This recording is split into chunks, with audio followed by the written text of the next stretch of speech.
Say what your name is and what you do. And say it with your chest. Where you can find your stuff. Yeah, say it with your chest. Where they can find their stuff.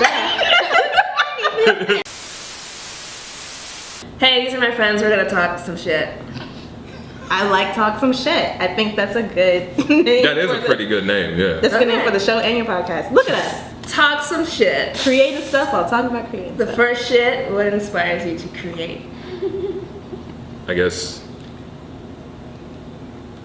experience or like shared experience. Like I find it interesting to kind of examine other people's lives or take a walk in other people's shoes, so yeah. I think I need a release. Like, speaking of shit, but I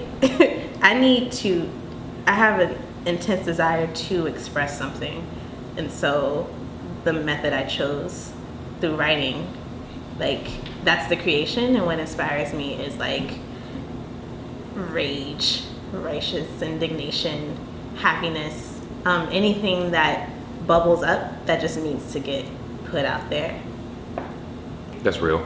Yeah, on that same line, I think what inspires me is I need to transmute an emotion. Exactly. Especially if it's like an ugly emotion, then it needs to become art. Yeah. It doesn't need to, it's just that's my impulse. Art! Art! Shitting out art. I feel that actually. Like, I mean, there's that catharsis with those two extremes of either creating something or destroying something. And I personally, I'd rather not break things, but because it's so kind of like quick and easy, basically. It's like, oh, if I want to break something, I just hit it, and that's kind of over. But like creating something just requires that you have to conceive it, get through like that embryonic stage, and then kind of follow through. There's like a process for it. It just feels more satisfying when you actually get through it all. And if you don't create, you destroy yourself. Oh gosh, sorry, I went either way.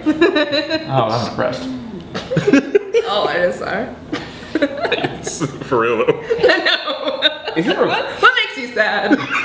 Everything. Okay, we're all creatives in different mediums, but do you feel it's absolutely necessary for creatives to be suffering in some way, shape, or form? Like, I find myself wondering, like, if I'm not like, if life is just going way too well, is my art craft going to be suffering because of that? I mean, it seems like all the greatest stories are like someone's suffering with some kind of mental disease, with some kind of like poverty, socioeconomic disparity. There's just always something that kind of like was the fuel, or just something light, like a breakup. Could be anything. I think that it's more indicative of like the way people process things. I think it's harder for people to process happiness a lot of the time because a lot of times they might not be able to, I guess, not empathize, but like they aren't feeling that way. So to see somebody else happy and thriving in a great relationship, it's like, okay, what's that gonna do for me? So I think it's easier for people to glom onto something if the person that they admire is suffering too. Yeah. I think also happiness inspires different feelings for me, not of like necessity or like need. It's just like I do things because I feel like it. And not like it's not a need, so I don't feel a need to express myself unless it's a genuine feeling of joy, and that usually doesn't need to come out for me creatively, Right. because I'm just existing. Very true. So joy is kind of like the default. Yeah. I wish. That's helpful. How often the default happens? I don't know. That sounds amazing. Yeah. I think I'd like to know what you guys' creative expression looks like. Like, what do you guys create? Ashlee. So for me, that answer has changed a lot over the last few years. Just kind of based on what my creative outlet of choice happens to be. I used to be very heavy into like creating music. I was producing a lot of like beats and stuff. And then I picked up a camera and started taking pictures of everything. My most recent obsession is filming things. And I think that's kind of where I see myself down the road, like what I want to kind of do long term. So I just film hood rat shit with my friends. I'm a writer. That's what I do. It's very brave of you. That's better.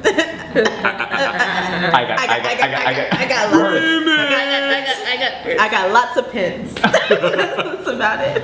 I'm an actor, and then I guess, content creator in terms of like podcasting and stuff like that. I am a singer-songwriter, writer as well, in other formats. Divinationer. And host of Witchcraft. Reader of the stars. And content creator, yeah.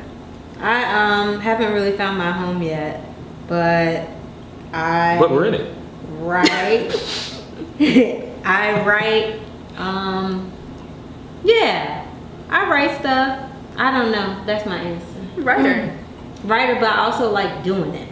So like your production, And I like- you produce, you Yeah. you write content to film, to publish, Well, to film. Mhm. And Yeah, you write I also scripts. fake me out act.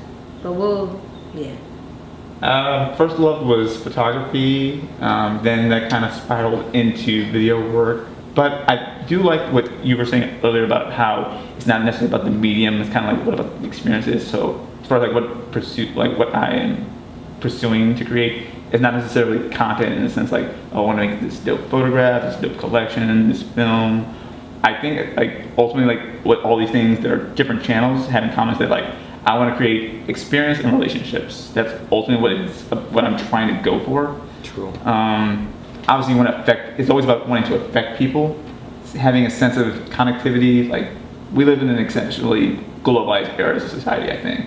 Worldwide, we all feel like there's an instantaneous way to connect with people, but I also feel like it makes people feel more isolated too. The notion that you have the means to get in contact with other people, but You're not actually contacting them. and that makes you feel even smaller, lonelier. Or if people aren't contacting you, if people aren't hip to what you're doing, it makes Right. you feel smaller and Yeah. lonelier. True. I kind of want to know, do you guys desire to be famous? I thought about this question. very, very heavily washing dishes the other day. Would I rather be famous or would I rather be famous for work that's mediocre or be unknown for work that I'm very proud of? Why do you have to make that choice? I don't. But I feel like I see that a lot. Because I hear so many awesome things that a lot of people don't see that get passed over all the time. And it's wow, they should be really proud of that. But then I see a lot of things. Sensations. And I don't want to shade anybody, but Shade away. I can say with all certainty I do want to be famous, but not for selfish reasons. I just want to. I feel like if I'm famous, then I can be an example, and having that platform, being visible like that, I could be an inspiration, or I could show other little black kids hey, you could do it because of something that I was able to accomplish. So Yeah, that's pretty much how I feel. I do want to be famous, and I have for a very long time.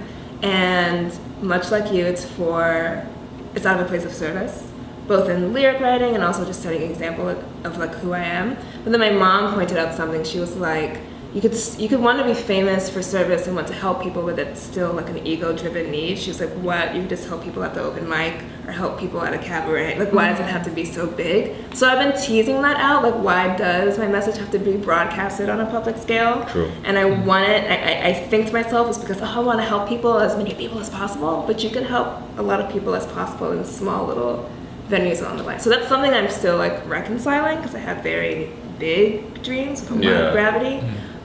But trying to be okay with where I am in the journey, because it's not as big right now. Yeah, that's something that I'm trying to deal with too, in terms of I think that, at least for me, the medium that I'm going into, it's if you're doing film or television, Right. you're either doing something that no one's seeing, or you get to a point where people are seeing your stuff. So one way or another, if I take off, I'm going to get famous, whether I like it or not. And I think that I just want to be able to use that platform positively, because I see a lot of people who I've either looked up to or just see on a daily basis use it not in the way that I personally would. So instead of saying I would do this differently and not do anything with it, I want to get there so that I can prove that my words mean something. Yeah. I'm not afraid to admit that that's a strong element of what I've kind of understand what the gravity of being famous entails. There's a difference between being an actor and a movie star, obviously. Right. Johnny Knoxville's an actor technically, and people know who he is. So True. No shade to him. Just saying that's a different argument to be had. But like, even if you're behind the scenes, like you're an editor or someone who's just a little more craft work, basically, who doesn't necessarily have to be transparent front and center with whatever they're doing.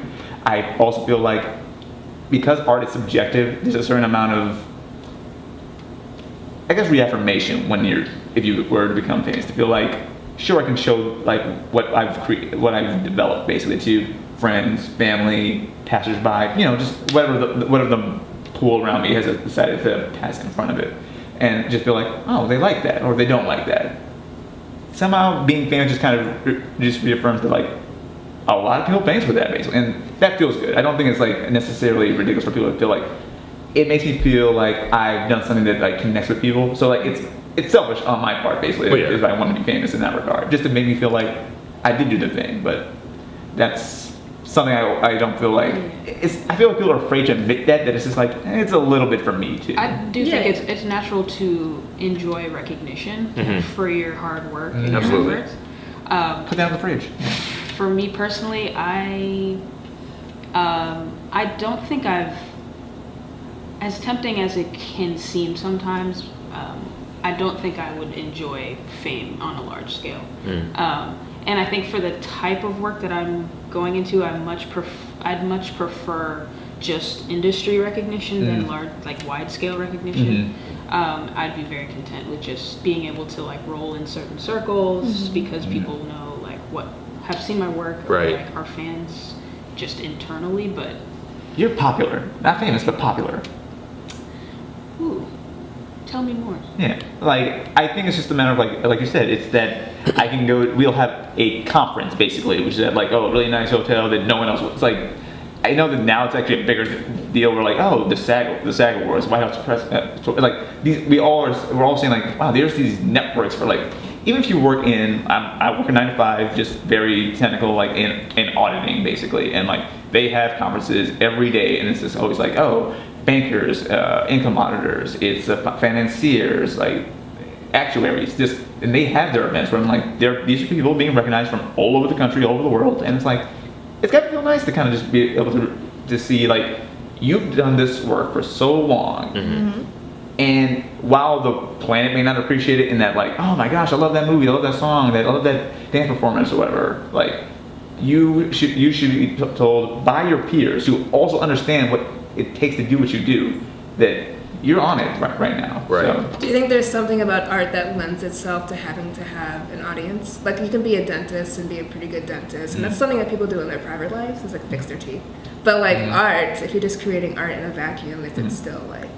I think that because art is expression, but it's also something that people project themselves onto, it needs an audience. Yeah. Like, no one's projecting themselves onto their dentist. You know? True. So, like, yeah, and because you're putting something out there, it's like, it's a different thing. So it does need an audience to grow. Yeah. How many of you all have work that hasn't been released, and how much of it? A lot. Every one of us. A lot of it in draft form that I haven't like revisited. How much? Quantify. Percentage. Run me the number. What percentage of your life have we not seen?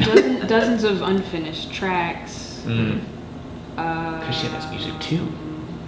A lot of ideas that are just in my head that I haven't put anywhere or like put out in some way through some medium. Yeah. I don't know how to quantify that.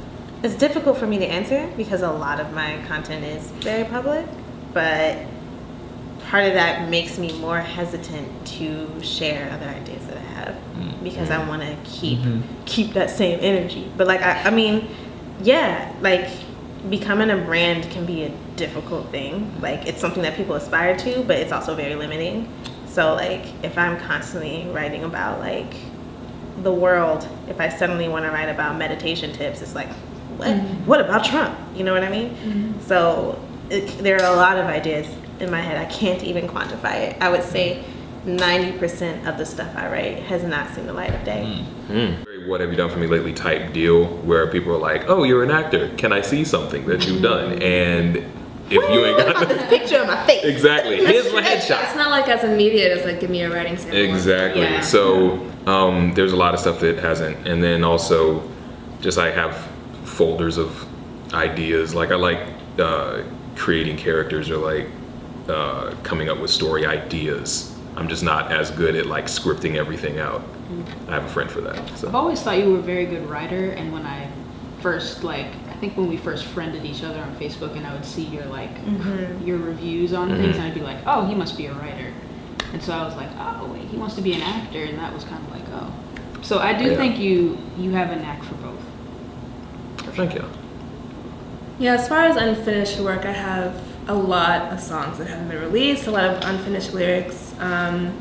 And that's something I struggle with, me and my bandmate, because we have songs that we would have created in 2014, and to us they're old, but to everyone else they're new.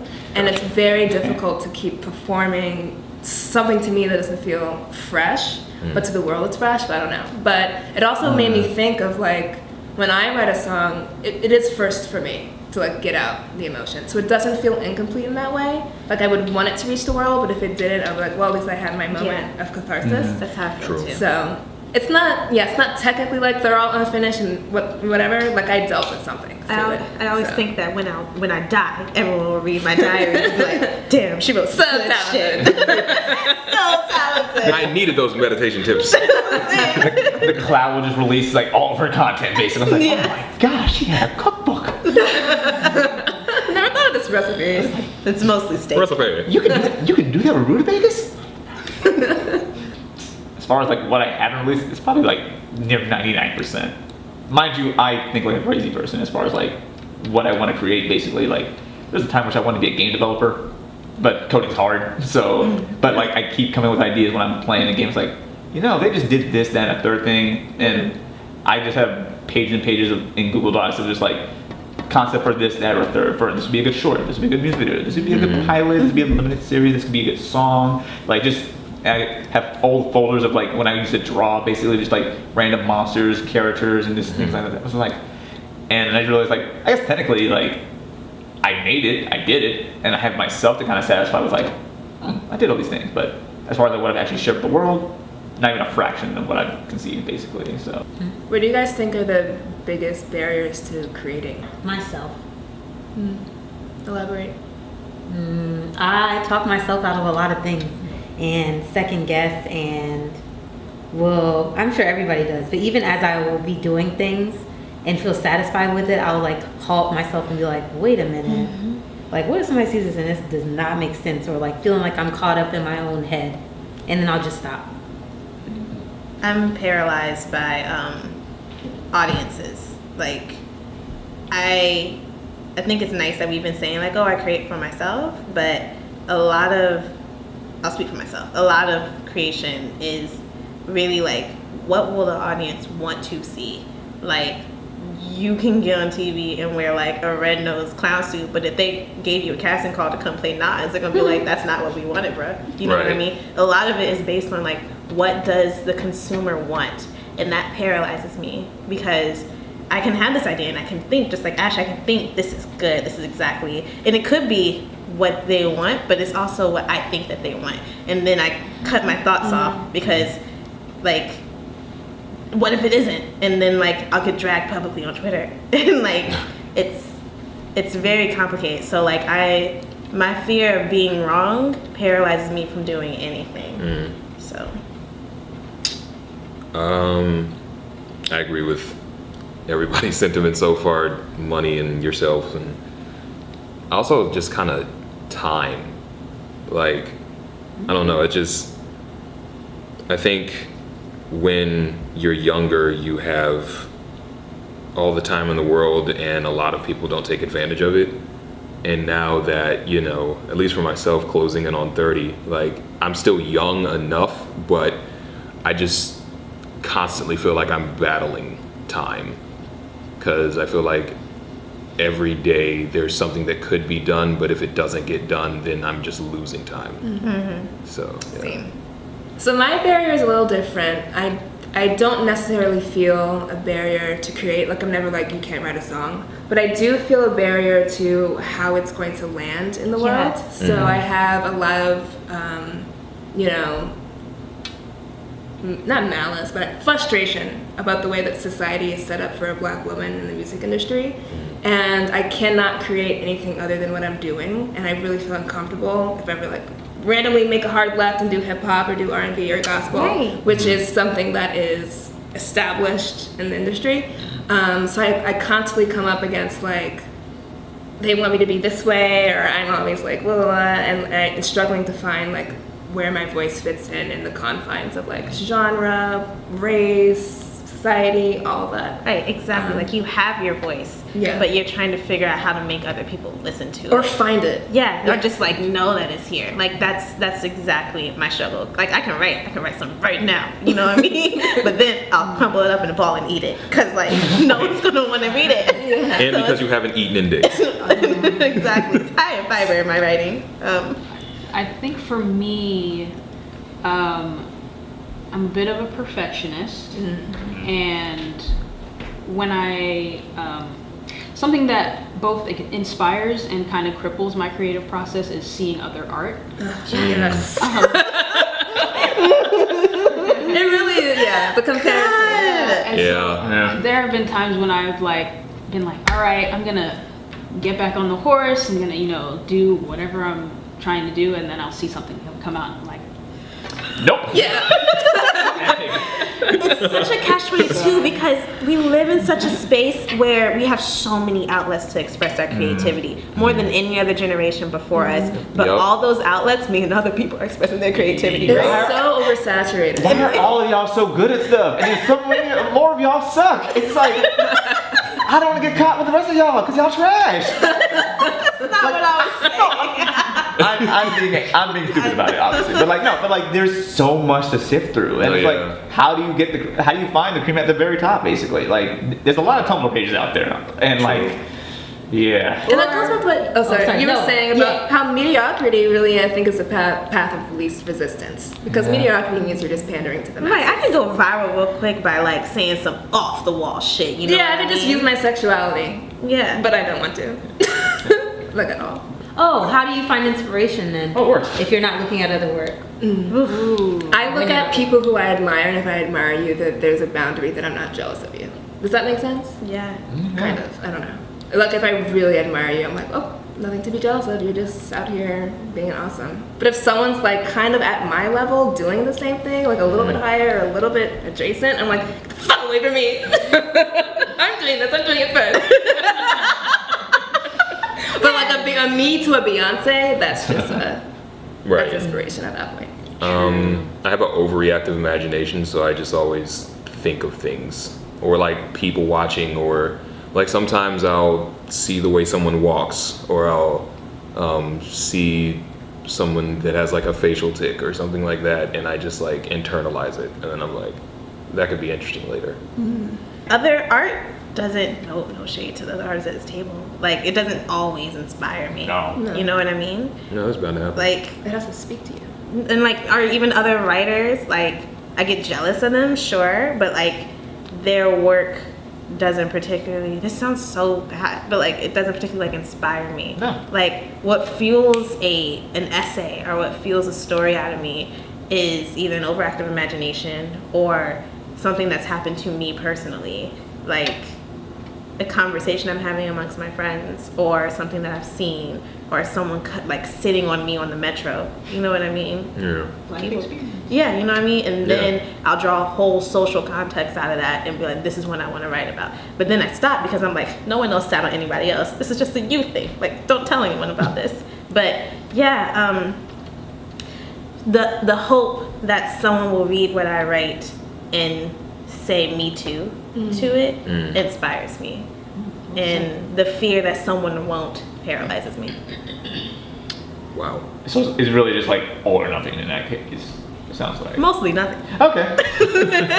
But I'm working on that. I also want to know, like, and I want to know because I need this advice. Like, how are you guys getting out of creative blocks when you feel like you're on the precipice of something, but it's just not tipping over, it's not tipping the scales, or like you just can't express yourself in the way that you want to. Like, do you guys know what I mean? And I recognize all of our blocks are going to be different because we all create differently. But I really just want to know, like, how do you guys push through these barriers we just talked about. I guess it comes back to what you said, like even other people's art, like it can be amazing and like it is impressive, but it won't necessarily inspire you. And that's because our processes are in fact all different. Like, I mean, what Archimedes came up with Eureka syndrome, in that what is truly creative comes inexplicably and without method. And that's me borrowing from Strange Fiction, admittedly. But like, I wish I could just force being creative, but it's really just kind of like, you can't really teach that. There's so many technical skills that you can get in the real world in just like figuring out the internet, but like, you can't really teach someone to kind of just be, you know, creatively inclined. You can't teach flow. Yeah, you can't tell somebody to think different. Yeah. You could drop someone in a vat of acid and they'll be like, I like the beige one. Like, they'll just be like, that's just not, they're just wired that way. You're not wrong with beige. I mean, but for a wedding dress, come on now. Oh man, that's funny. Yeah. Like the innovator. I think what pushes me through kind of naively is just hope. hope that really, when you do something for long enough, you eventually break through. Like, that's my general thing. And I've been doing this a very long time, so I'm expecting that breakthrough.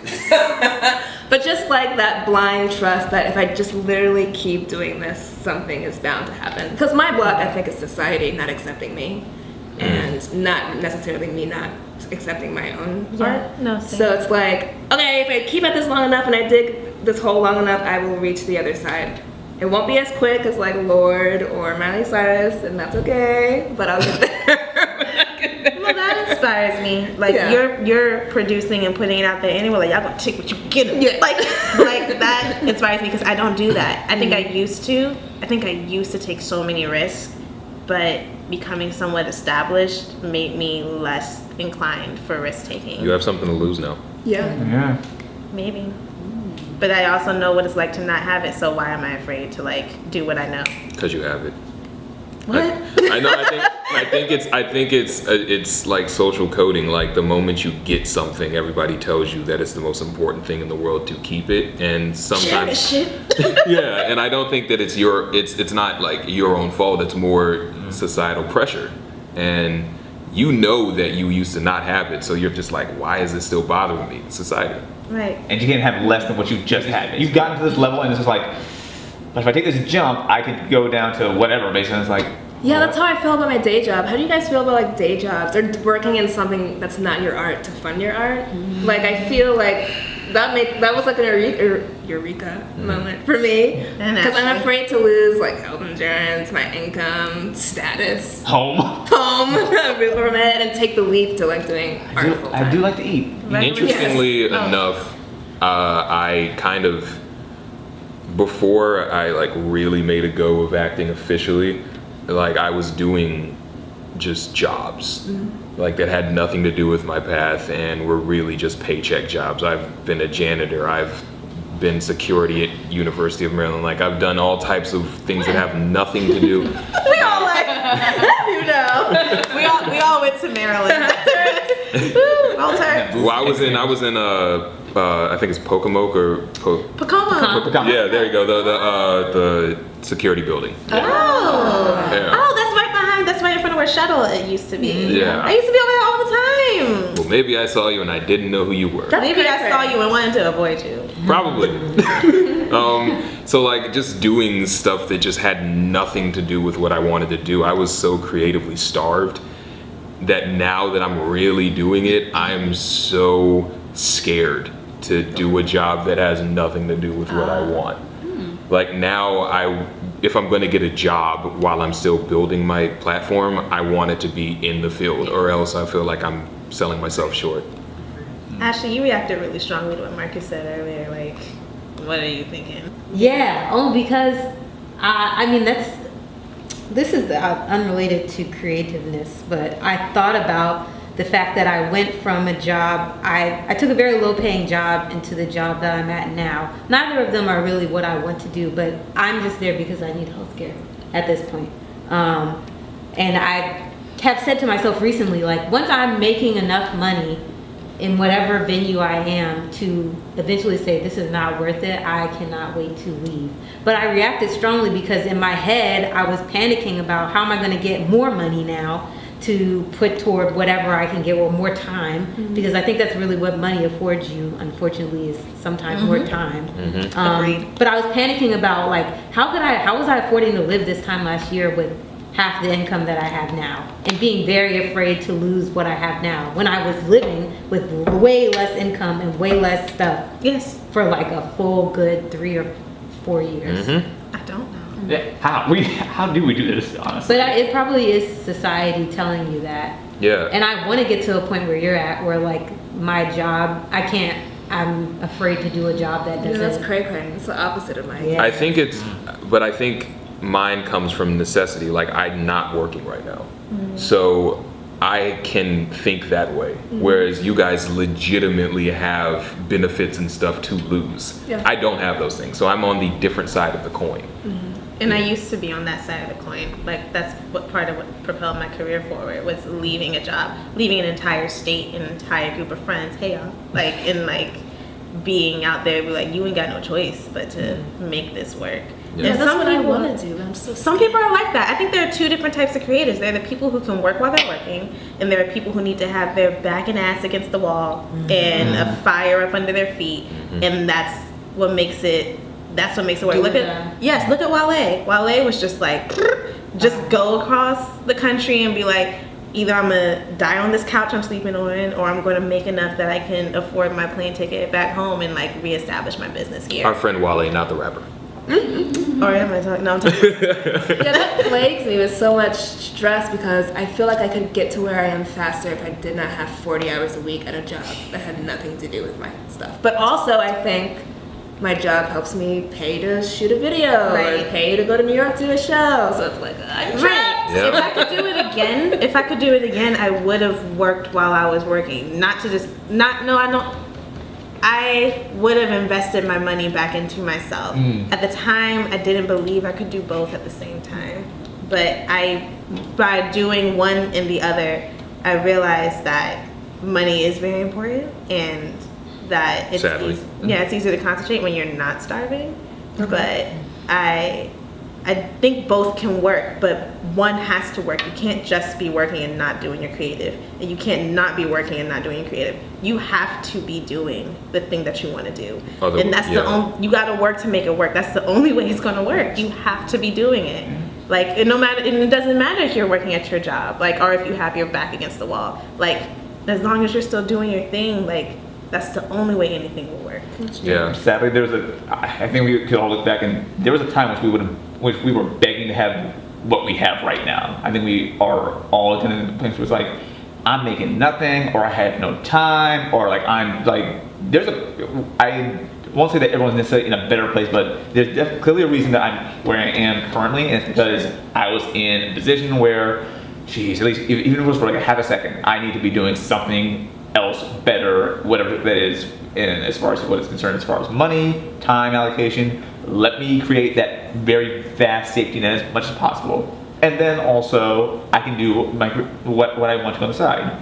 I feel more confident personally when I do, I get to do what I want creatively and do it for money. Where I'm like, I'll do videography work, and commercial photography work. And I'm like, that's not art for me. It's not, it's a craft, it's a skill, but it just makes me feel, not cheap. I'm past that part where I'm like, I feel like, I'm dirty. It's not like what the artist would be, but it makes me feel like it's not the same. Like, I personally feel like the suffering I have for like working the 9 to 5 and then doing the commercial aspect, and then there's that little bit of sliver where I get to do whatever it is that I do actually want. That makes that so much more satisfying. Like, that meal tastes so much better than the next morning, basically. Gotcha. I feel like my day job strategy has been to baby step, like slowly baby step closer to what I want to be doing. I don't think I've ever been, I'm pretty risk averse in general, so I've never been the type to say, I'm just gonna quit my job and like sink or swim type of person. I never was like that. So I think a combination of one, not knowing what I wanted to do for a long time, and two, like starting off in like the science space has made it like my journey to where I am now, like super like all over the place. But I kind of, that resonated with me, what you just said of how like doing like commercial stuff that's not really your creative like aspiration. That's kind of where I am now. And interestingly, like it's my job is to do like visual communications for a nonprofit, which is leaps and bounds ahead of what I was doing before that job, which is just nonprofit programmatic work, which was not interesting to me. And so I'm just kind of like leapfrogging closer. Right. Yeah. That's what I mean. You just, the work will Which is produce the work. Kind of all you can do. Yeah. And then of course using the time off of work to do, build a portfolio of the creative things that you do like to do. And Right. there's actually a quote that you probably heard of, something like, entrepreneurs are the only people who will work 80 hours a week to avoid working 40 hours a week. And that could not be truer, because I barely have like any time to myself between working 40 hours a week, 2-hour commute round trip every day, and then like I get home, I have to take care of myself, and then find time to work on my stuff. So Right. Speaking of like portfolios, and you guys are talking about your journey to where you are now, what is the proudest thing you've created, or the brightest spot on your resume thus far? For me, it's I think I've told you all about Crispus, so yeah, it's that, where basically to know that something that I'm in, and not only in, but the lead in, is gonna get like a premiere at the Kennedy Center still freaks me out. Like, it's weird, but in like a good way, because it's just like, I got so used to settling into this aspect of I gotta grind until I gotta get to, the big time. And so finding that out and knowing that I'm the lead of it, like I take up 90% of the screen time, is wild to me. And I'm so proud of doing that. And that's actually good too. That's another thing. Like, if I was doing all that, but it wasn't that good, I'd be kind of like, all right, yeah, come out to see my film, but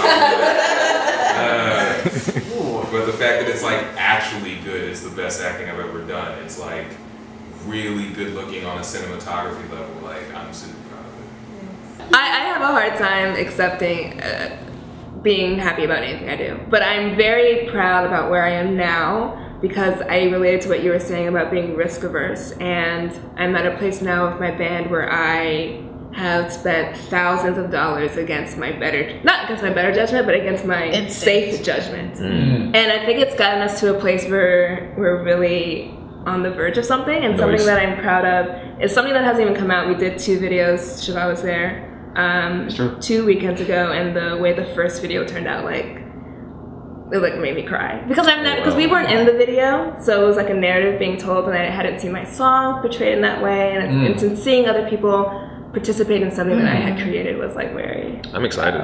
Yeah, me too. She looks really good in the video, in one of the videos. I'm like, it's so great to have, we talked about Instagram and all that stuff, like the people that inspire us and everything. It's so great to have people who you can actually reach out and touch, who actually, I didn't mean touch, who just actually inspire you. Right. Who you're just like, oh, I want to screenshot this and save it in my favorites and blow it up and put it on my wall. Absolutely. And not in a non-mom kind of way, but in a really I'm digging this stuff kind of way, Yeah. Amen. It's one of the best feelings in the world, having people in your circle who are making dope art. And they're actually legitimately talented. Because I've been surrounded by people where it's like, cool, nice song. Yeah, one of the worst feelings in the world is having your homie come up to you and be like, hey, I got this mixtape, and you're just kind of like, great. Yeah, I'm genuinely excited about what everyone here produces. I want to watch it or be a part of it. Same. Or steal it. Lil I've Ash. done it myself. Lil Ash, what's your proudest creation? I think probably it's something in photography, because when I started taking pictures of things, I convinced myself that I'm good at it. So when I got a couple opportunities to shoot the Roots in concert and Jadena in concert, those and pictures were fire. the pictures came out really good, and I was like, I can do this.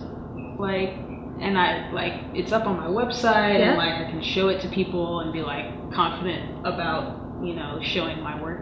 So that kind of launched me into like being more serious about, okay, now let's take this and expand it and make an actual career out of it. So I think that was probably the starting point. So yeah.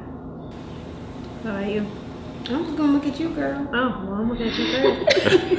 Who's gonna win? She blinks. I just recently convinced myself, after I passed it along to Ashlee, an application for that AFI institute that I told you about, and I had been freaking the hell out because I had nothing to submit, because all my work so far has been just journalism stuff, and like in my head I know that I have ideas and I never just get to do them. So I dragged Shegaw out and dressed him up in clothes, and I made a film. And it's not a film, it's like short. It's very short, but I'm proud of it because I had a week. Yeah, you told me about it. I had a week to do it, and I had to I just put myself into overdrive. I had to shoot it myself, come up with ideas myself. I had to everything came from me, and I think that's why I was proud of it, because I was scared and I wasn't sure about it, but I just kind of got over it and was like, well, we're submitting this because bitch, girl, you dragged Shegaw. I think that's what it was. I told other people about it. Yes. When you it's different when you just make it and you're like, oh, this is a nice story. That's what I had the privilege of doing that. I'm not telling you guys any about myself. I'm a blind now, basically. But Shegaw knows that I shot this. If it's any consolation, I've seen it, and it's very good. It's evocative. It made me feel things I didn't want to feel. I want to see it. Me too. But that's awesome that you even did that, because a lot of people would falter under the pressure, and just So you made it happen, and You did things. even if it doesn't get selected, though, I hope it does. You know that you did that. I know I did it. Exactly. That's right. And now you know you can do Exactly. it. That scramble to find, I have all these ideas, it's gonna be a lot easier. And you did it under pressure, which means that, and if it's good under pressure, then that means that once you get to a place where you're actually comfortable and I've planned this out, it's gonna be a Because problem. you conceptualize, compose a shot list, you did scouting, you knew where you wanted to get that, you did the actual shooting, you did the post-production, you did the editing, you did the correcting. I'm aware of this because I was on the phone with you every step of the way for that. And that's without basically on the whim of I need to hit it by this date. Imagine if you had if you were given the time, resources, and just everything everything else to do that. Straight up. Shegaw, have you anchored all of our careers? You've done something to help Yes. us? Seven. Yes.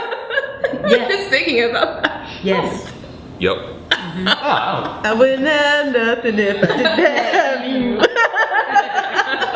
Shegaw's he's our Irv Gotti. I was just noticing that. No, but it's a fact.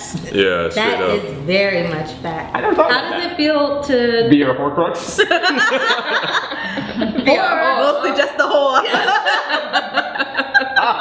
I don't know, what do you call that? Artist development? What are you? An incubator? A friend. Yeah. Yeah. Oh, yeah, that's a good word. But more than that, I feel like there's a skill to that. He's the what's the thing that sparks a light, the incendiary, or what is it called? The lighter? Not a lighter. I don't know what it is. But you're Not the the kindling, but Yeah. But yeah. The kindling that Yeah. burns to ash. Honestly, I feel like I gravitate towards y'all and I just stick to you basically, and to the point where it's well, if you're gonna do things, I'm gonna encourage it basically. Whether if I Do things. Yeah. I will be there. Yeah. It's But that is something that people need though. Straight up. Especially when nobody else will necessarily give you that push. Having somebody who's keep doing it, yeah. keep going. Yeah. That's important. there's a lot of people I like developing with people with different crafts and avenues. I don't know anything about making shirts or even about mixing music per se, but it's I do know what I see when the gears are turning behind their eyes. I feel like that's kind of universal with whatever we are as creatives. However you want to call it term, I guess. But you actually have business acumen too. That's another thing. It's not even just you have creative drive to nurture others. You have legit business acumen. You have a degree in it. yeah. So you know. Yeah, but I mean, Camille, you went to business school also, and like I feel like that was like a key, like it's a key element in like your management of like your process, as well as like working within the legal community also. Like, do you feel like your degrees have all, or like you feel the study have actually applied to what you're doing, or do you feel like you're just kind of making it work where you can? Yeah, I think it's more making it work when I can. I think that what I learned as a marketing major, I already kind of knew. And also marketing is something that changes with the fads, you know, social media and all that stuff. So I'm self-learning, even though I paid $30,000 for a degree. But I look at my college experience less about the education that I acquired and more about the experience and the people and Interpersonal. the person that I became. Yeah. So that makes the debt worth it. Before we Does it? No, I hate you guys. Let me hear your answer. For what? What answer? What were you most proud of? Oh. Did Shegaw say what he was most proud of? True. Hey, Ash, what? She already You already said it. said it. You're right. Yeah. I have the cop out answer in that my proudest project is always going to be my next one. I feel like I'm hungry. I am hungry for the next one, basically, so I can do everything I've done before better. So if I have to look back on like the stuff I've done prior, which were different avenues, like I wrote a kid's book when I was like 13 or whatever like that got published, and like it was a random school contest that we had to do. Basically, it was like called it was in our foreign language exploratory class at Martin Luther King Middle School, and we were just like, let's do a picture book, and we did one. Basically, it's about this little black kid in Japan who lives in Japan, and like there's dragons that come. I'm like, okay, and like we just drew a picture book, and it won an award, and then like it got published. So That's awesome. yeah, right. I never just say that I did, and people like, and I want things. There's no money or it's like there's a single print release, but I was like, oh, that was like I can do things, and then you know I managed to get published in True TV and Revolt TV and Afropunk, and I'm like, it's not about the recognition there, it's just a matter of like, I'm glad that other people got to see something, basically. So That's a solid body of work right there. It is. Quietly accomplished. I think the proudest thing I've ever, and I don't know if this counts as something I've done, but I've amassed a following, and I think that I am very proud of that. Like, there are a set amount of people who like look forward to my stuff and are very disappointed in me at this very moment because there is no stuff. But I'm proud of that, because at first it really was just me and I didn't even have a laptop, so it was just me and my notebook, and like no following, no nothing, no one to listen, no website, none of that. Like it came through one person reading what I wrote and sharing it, and then another person, and then another person, and then another person, another person. And I worked hard for that, and I listened to feedback, I listened to trolls, I had to do all that stuff, and I'm proud of it, and I'm proud to see it continue. Again, like Shegaw was saying, the next step, I'm proud to see it continue to grow, and hopefully it does not continue to choke me to death. So yeah, I'm very proud of that. And I'm also proud that I do work that resonates with the audience. Like, my creative work is also social work. Like, you know what I mean? Like, it's informative and it's provocative, so I like that. It's more than just expression. It gives other people the tool to communicate their own issues. So Right. I enjoy that. We have to wrap up soon though. Yeah, we gotta wrap up now. So what's the Thanks. final question? What do you know for sure? I'm stealing that one from Oprah. I guess what I know for sure is everything's gonna keep moving whether you're doing something or not, so you might as well do something. I know for sure that I am loved. I know for sure that nothing is ever as serious as you think it is. Even all that unemployment or that Twitter dragging or any of it, it's never as big of a deal in hindsight. I know for sure that everything will be okay. That it'll always be okay. This is gonna sound dark, but it's not. I know for sure that one day, me and everybody I know will be gone, and there will be a refresh. Yep. along those lines, I know for sure that nothing is in fact for sure. Everything that you feel is guaranteed or inevitable the tide will change, the sun will go out, and that won't be the fact of the matter anymore. Because ultimately, you're going to do what you're doing. Everyone's just going to be so involved in what they're doing that, keep it moving. Well, that's a note to end on. Thanks for watching. Yay, We're all gonna die. Nothing is promised. And the sun will go out. Johnny Cash plays 9 Inch Nails.